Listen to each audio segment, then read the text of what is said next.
В деревне Булдеева Цивильского округа установили памятную доску первому чувашскому геологу Иосифу Илларионову. В этом году исполнилось 125 лет со дня рождения ученого. Иосиф Илларионов сам родился в этой деревне, поэтому установка памятной таблички на фасаде Булдеевской школы имеет особое значение. Он всегда стремился к знаниям.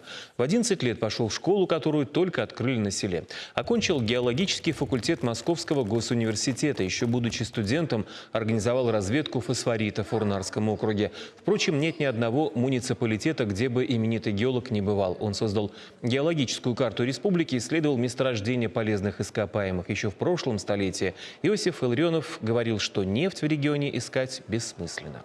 Изучал и долины реки Волги. В общем-то, по его советам выбирали место для строительства Чебоксарской ГЭС. В 20-е годы 20 века, когда происходило становление молодого советского государства, и очень важно было понять, какими ресурсами обладает каждый регион.